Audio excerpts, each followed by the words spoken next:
बिस्मिल्लाहिर्रहमानिर्रहीम। अस्सलामुअलैकुम वरहमतुल्लाहि वबरकातुहू।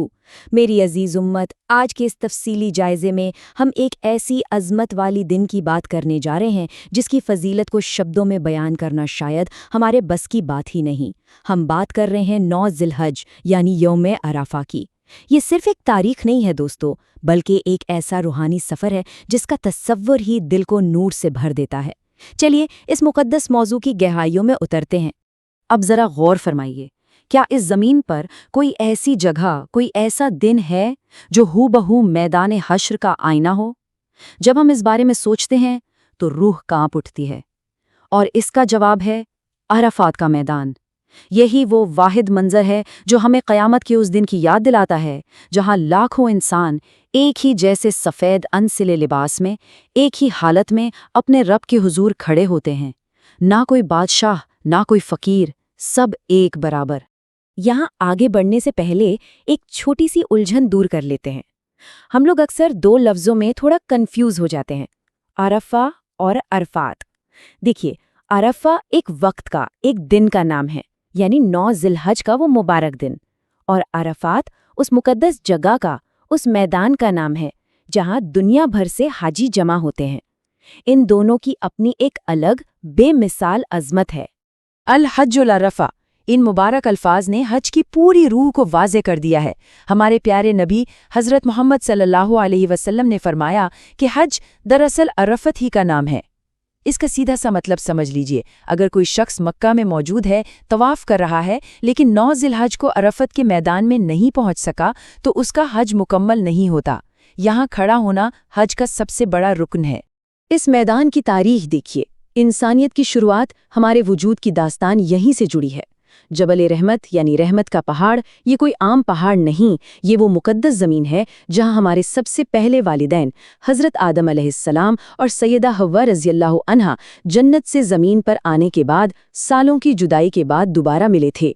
यही वो मकाम है जहाँ उनकी तौबा कबूल हुई थी। सुभान अल्लाह। इस जगह की रहमत का अंदाज़ा लगाना नामुमकिन है। और एक बहुत ही हैरान करने वाली हकीकत जो इस दिन को और भी खास बनाती है, मक्का मुकर्रमा से करीब 22 किलोमीटर दूर अराफात के इस मैदान में एक अजीमो शान मस्जिद मौजूद है जिसे मस्जिद निम्रा कहते हैं। दुनिया की ये वाहिद मस्जिद है जो साल के 365 दिनों में से सिर्फ और सिर्फ एक दिन के लिए खुलती है। जी हाँ, सिर्फ 9 ज़िलहज के दिन। सोच लीजिए इस एक दिन की फजीलत कितनी अजीम होगी जिसके लिए ये मस्जिद सजती है। इसी मस्जिद निम्रा के पास से ज़ोहर के वक्त हज का खुतबा दिया जाता है। ये वही जगह है जहां हमारे नबी सल्लल्लाहु अलैहि वसल्लम ने अपना आखिरी और तारीख़ी खुतबा खुतबतुल विदा इरशाद फरमाया था।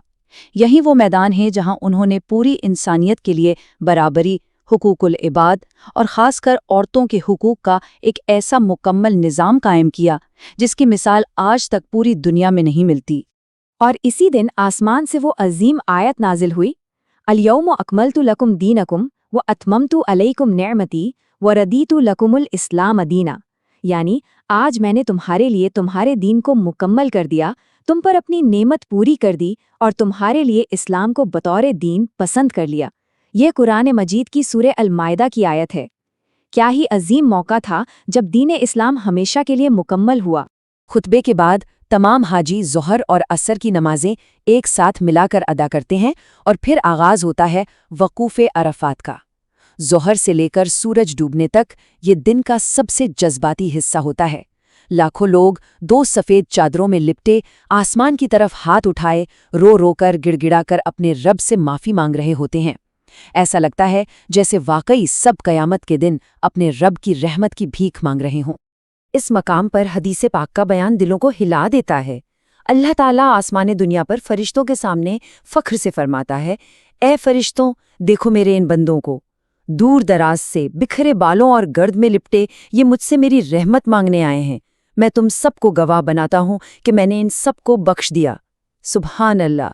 रब्बुल आलमीन की ये रहमत सोचकर ही आंखें नम हो जाती हैं।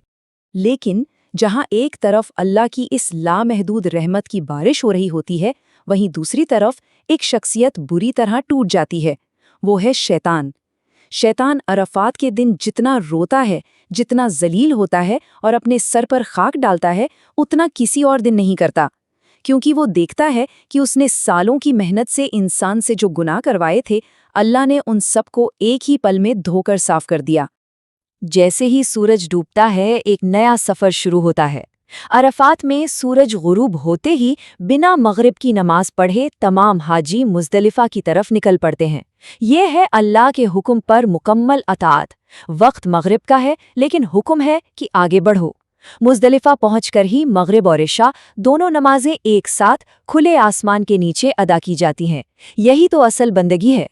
اب ہم اس مبارک دن کی ان برکتوں پر بات کرتے ہیں جو گھر بیٹھے ہمیں مل سکتی ہیں۔ جو امت اپنے گھروں میں ہے، انہیں مایوس ہونے کی ضرورت نہیں۔ عرفات کے دن کی برکتیں صرف مکہ یا وہاں کے حاجیوں تک محدود نہیں ہیں۔ اللہ کا کرم تو اتنا عظیم ہے کہ یہ دنیا کے ہر کونے میں موجود امت تک پہنچتا ہے۔ گھر بیٹھے لوگوں کے لیے اللہ نے کیا عظیم نعمت رکھی ہے۔ ہمارے پیارے نبی صلی اللہ علیہ وسلم نے ارشاد فرمایا کہ جو کوئی عرفہ کے دن یعنی 9 ذی الحج کا روزہ رکھتا ہے، اس کے پچھلے 1 سال اور آنے والے 1 سال یعنی پورے 2 سال کے چھوٹے گناہ معاف کر دیے جاتے ہیں۔ بس 1 روزہ اور 2 سال کے گناہوں سے چھٹکارا۔ سبحان اللہ! اس بڑی نعمت کو کون گنوانا چاہے گا؟ تو ہمیں اس دن بالکل بھی غفلت نہیں برتنی ہے۔ گھر بیٹھے کچھ خاص اعمال ہیں جو ہمیں ضرور کرنے ہیں۔ روزہ رکھنا، تکبیرات تشریق پڑھنا، دل سے خصوصی دعائیں مانگنا اور کثرت سے درود ابراہیم کا ورد کرنا۔ ان اعمال کے ذریعے ہم جسم سے دور ہوتے ہوئے بھی روحانی طور پر عرفہ کے اس مقدس میدان سے جڑ جاتے ہیں۔ ان اعمال میں ایک نہایت ضروری چیز تکبیرات تشریق ہے۔ اللہ اکبر، اللہ اکبر، لا الہ الا اللہ واللہ اکبر، اللہ اکبر وللہ الحمد۔ ہمیں کوشش کرنی چاہیے کہ اس پورے مبارک دن چلتے پھرتے اٹھتے بیٹھتے اس تکبیر کو اپنی زبان پر قائم رکھیں۔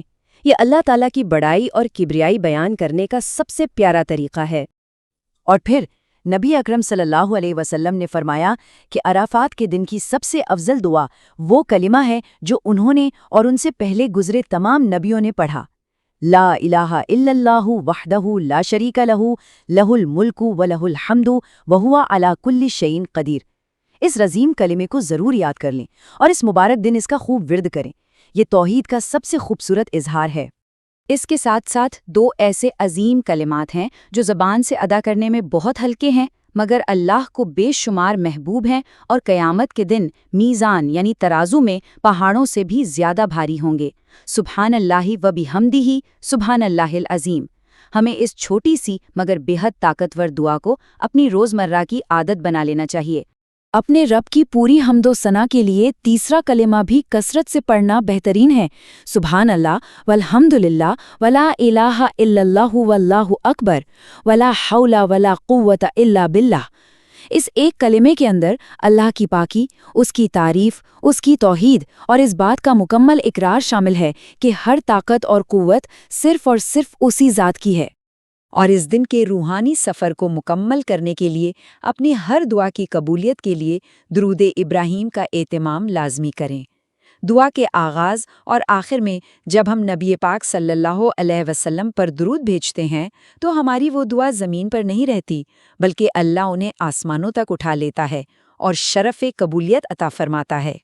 تو میری عزیز امت، اس تفصیلی جائزے کے آخر میں ہمیں اپنے دلوں سے ایک سوال پوچھنا ہے۔ اگر عرفات میں لاکھوں بندوں کا جمع ہونا ہمیں روز محشر کی یاد دلاتا ہے تو کل ہم اپنے رب کے سامنے کھڑے ہونے کے لیے کتنے تیار ہیں؟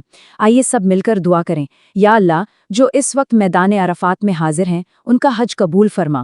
اے پروردگار عالم، جو تیری امت اپنے گھروں میں بیٹھی ہے، ہمارے تمام گناہوں کو بھی معاف فرما دے، ہماری ٹوٹی پھوٹی عبادتوں کو، ہماری دعاؤں کو قبول فرما، اور ہم سب کو آنے والے سالوں میں مکہ، مدینہ اور عرفات کی بابرکت زیارت نصیب فرما۔ آمین یا رب العالمین۔ اللہ حافظ۔